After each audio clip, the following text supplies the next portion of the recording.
নমস্কার বন্ধুরা, আজকে আমি চলে এসেছি আর একটা নতুন ভিডিও নিয়ে।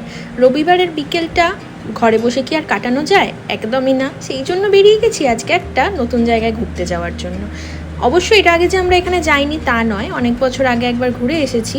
আজকে আমরা যাব কালনা রাজবাড়ি আর 108 শিব মন্দির। আজকের বিকেলটা অন্যান্য দিনের থেকে অনেক বেশি সুন্দর লাগছে। না আছে রোদ্দুর, না আছে বৃষ্টি, একটা মেঘলা ওয়েদার, তার সঙ্গে আকাশটা তো ফাটাফাটি লাগছে, জাস্ট অসম। আজ অনেক দিন পরে আমরা একসাথে বিকেলে ঘুরতে বেরোলাম। বিকেলে আমাদের বেরোনোই হয় না খুব একটা বেশি, সারা সপ্তাহ তো কাজের চাপে হয়ই না। রবিবার দিনটা দুজনে ঘুমিয়েই কাটিয়ে দিই। তবে আজ আগে থেকেই ঠিক করেছিলাম, এত সুন্দর ওয়েদার যখন রয়েছে দুপুর থেকে, আজকে আমরা ঘুমোবো না, আজকে আমরা ঘুরতেই যাব। রাস্তাটাও একদম পরিষ্কার, সুন্দর, ঝাঁ চকচকে, যার জন্য লং ড্রাইভে যেতে কিন্তু বেশ ভালোই লাগছে আজকে। আমরা বাইকে গেলেও কালনা রাজবাড়ি আর 108 শিব মন্দির ঘোরার জন্য কিন্তু ট্রেনেও যাওয়া যায়, বাসেও যাওয়া যায়। ট্রেনের জন্য কালনা স্টেশনে নামতে হবে আপনাকে, তারপর টোটো ধরে সোজা রাজবাড়ি। আমরা এখন কালনা এসে গেছি। এটা কালনা স্টেশনের একদম পাশেই রয়েছে। এটা ক্রস করে কিছুক্ষণ গিয়ে ডান দিকে এই গেটটা দিয়ে ঢুকতে হবে। তারপর এরকম সরু গলির ভেতর দিয়েই কিছুটা এগিয়ে গেলেই এসে যাবে রাজবাড়ি ও 108 শিব মন্দির।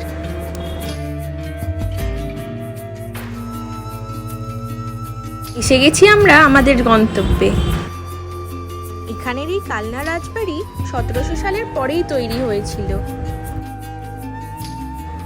আর এই 108 শিব মন্দিরটা প্রায় তারও 100 বছর পর তৈরি হয়েছে। তাই বলতেই পারি আমরা আজ প্রায় 250 বছর পুরনো স্থাপত্য ঘুরে দেখতে চলেছি। আমরা নেমে পড়লাম গাড়ি থেকে। গাড়িটা জাস্ট সামনে কিছুটা এগিয়ে এসে পার্কিং করা হলো, কারণ দেখাই যাচ্ছে অনেকটা ভিড় রয়েছে রাজবাড়ি আর মন্দিরের সামনে, গাড়ি রাখার জায়গাই নেই। আমরা প্রথমে এই রাজবাড়িটা ঘুরে দেখে নেব। এইটা হলো এন্ট্রান্স, এখান দিয়ে ঢুকতে হবে।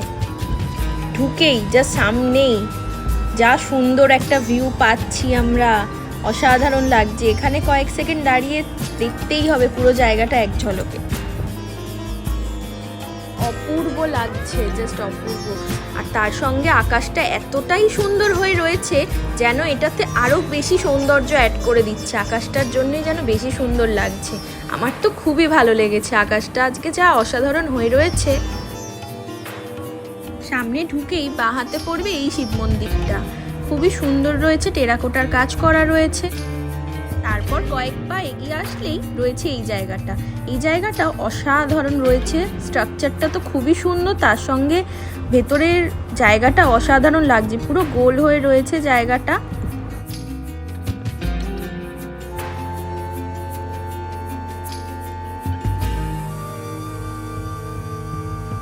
আর রয়েছে আমাদের দেশে জাতীয় পতাকা। এবার আমরা ঘুরে দেখে নেব এই পঞ্চরত্ন মন্দিরটি। আজ এত বছর পরেও এত সুন্দর লাগছে জায়গাটা। না জানি যখন এটা তৈরি হয়েছিল বা যখন সবে সবে নতুন ছিল কতটা সুন্দর লাগতো এই জায়গাটা। স্ট্রাকচারগুলো তখনও হয়তো পুরোটাই সুন্দর ছিল, এখন তো অনেক কিছু ভেঙে গেছে, হয়ে গেছে, রং উঠে গেছে, সেই জন্য তাতেও এতটা ভালো লাগছে। এই মন্দিরটার গায়েও অনেক টেরাকোটার কাজ বা মাটির কাজ ছিল, কিন্তু সময়ের সাথে যা আজ হয়ে গেছে, অনেকটাই উঠে গেছে। তবু কিছু কিছু জায়গায় তার বিশেষ অংশাবশেষ রয়ে গেছে।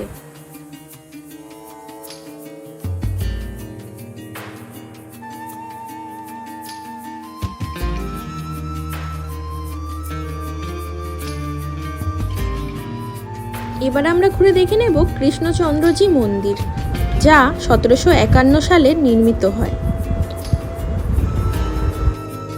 মন্দিরটা আমাদের দক্ষিণেশ্বর মন্দিরের মতো অনেকটা দেখতে।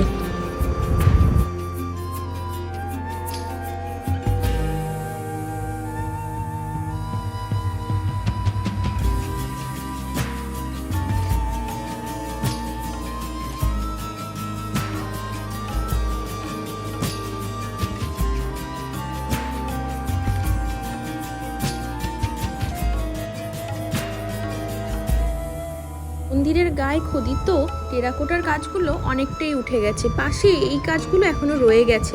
কতটা নিখুঁত, কতটা সুন্দর এই কাজগুলো, যে সমস্ত কারিগরেরা করেছে কতটা তারা দক্ষ ছিলেন এই কাজে, যে এতটা নিখুঁতভাবে, এমনকি যেখানে পুতুলগুলোর কান, নাক, চোখ সব কিছু স্পষ্ট বোঝা যাচ্ছে। অসাধারণ।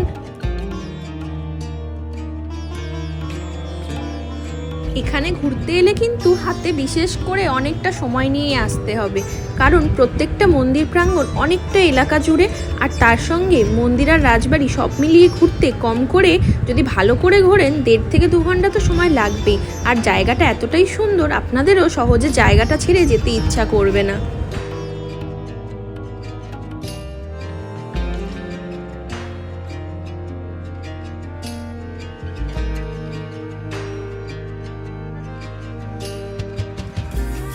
মন্দির থেকে বেরিয়েই এই গাছটায় বসে থাকতে দেখলাম একটা টিয়া পাখি, যা সচরাচর আমাদের ওখানে তো দেখা যায় না অন্তত।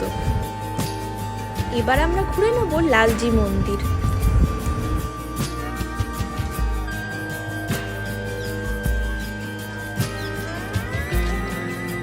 ভেতরে ঢোকার সাথে সাথেই চোখে পড়লো এই পালকিটা।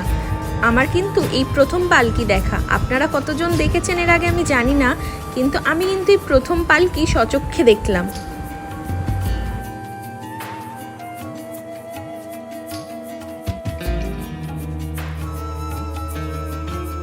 তারপরেই চোখে পড়লো এই অসাধারণ সুন্দর স্থাপত্যগুলো। তার সঙ্গেই রয়েছে এখানের উঠোনে একটা তুলসী মঞ্চ। গ্রাম বাংলায় যেরকম আগেকার দিনে হতো, বেশ বাঁধানো সুন্দর একটা তুলসী মঞ্চ এখানে রয়েছে।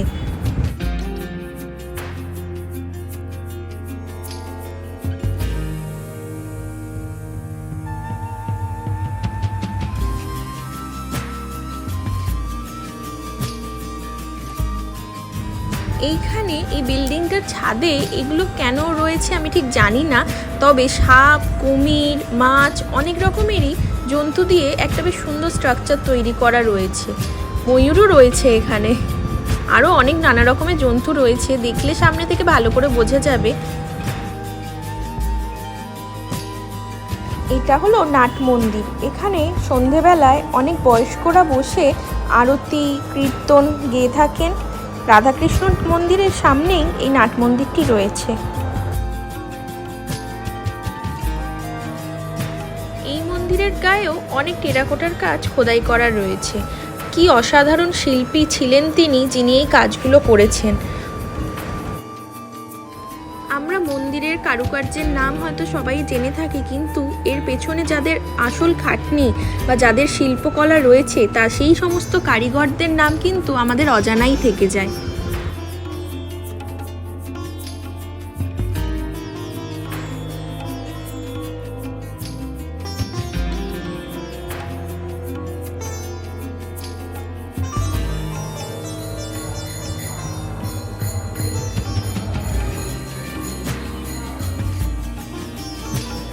বিকেল শেষে সন্ধে প্রায় নামতে চলল, সূর্য অস্ত যাওয়ার সময় হয়ে গেছে। তার সাথে এখানে জ্বলে উঠেছে লাইট। লাইটের আলোয় কিন্তু এই জায়গাটা আরও সুন্দর লাগে বেশি। লাইটের খেলায় অসাধারণ লাগছিল প্রত্যেকটা জায়গা। কিন্তু এবার আমাদের চলে আসতে হবে 108 শিব মন্দিরে, কারণ প্রথমত তো বন্ধ হয়ে যাওয়ার টাইম হয়ে যাবে, 7:30 নাগাদ বন্ধ হয়ে যায় মন্দিরটি। আর তার সাথে ফিরতে তো আমাদেরও হবে, অনেকটা রাস্তাই আমাদের ফিরতে হবে, যার জন্য এবার আর সময় নষ্ট না করে মন্দিরটা ঘুরে নিলাম। মন্দিরটা গোল করে ঘিরে রয়েছে। প্রথমে একটা সার্কেল রয়েছে, তারপরে রয়েছে ভেতরে আর একটা সার্কেল। সব মিলিয়ে 108খানা শিব মন্দির রয়েছে। এখানে আর একটা অদ্ভুত ব্যাপার হলো, বাইরের দিকে যে সার্কেলটা রয়েছে তার মধ্যে একটা মন্দিরে রয়েছে কালো রঙের পাথরের শিবলিঙ্গ, তার পাশেরটায় রয়েছে শ্বেত পাথরের শিবলিঙ্গ। অল্টারনেট করে এইভাবে পুরো সার্কেলটাই রয়েছে।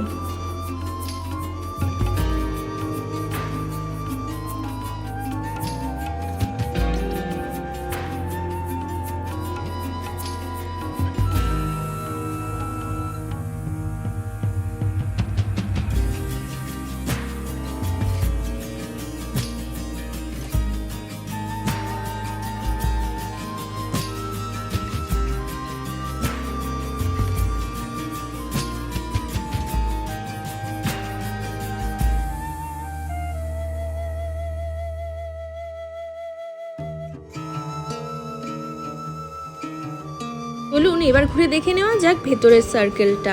এবার ঢুকে চলেছি ভেতর দিকটায়। এখানের পরিবেশটা বেশ শান্ত রয়েছে, নিরিবিলি শান্ত। মানুষজন এখানে ভক্তি ভরে ঘুরে চলেছে। আর আকাশটা দেখুন কি অসাধারণ লাগছে না? এখানে কিন্তু প্রত্যেকটা শিব মন্দিরের ভেতরেই শ্বেতপাথরের শিবলিঙ্গ রয়েছে। বাইরের সার্কেলের মতো অল্টারনেটে নেই, প্রত্যেকটা মন্দিরেই শ্বেতপাথরের শিবলিঙ্গ রয়েছে।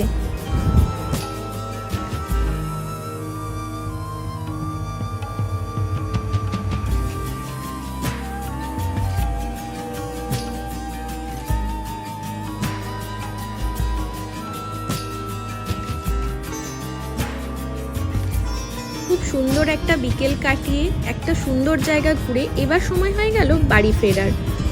মনটা খারাপ লাগলেও বাড়ি তো ফিরতেই হবে। দেখা হবে পরের ভিডিওতে। ততক্ষণ আমার চ্যানেলটা লাইক, শেয়ার এবং সাবস্ক্রাইব করে নিন।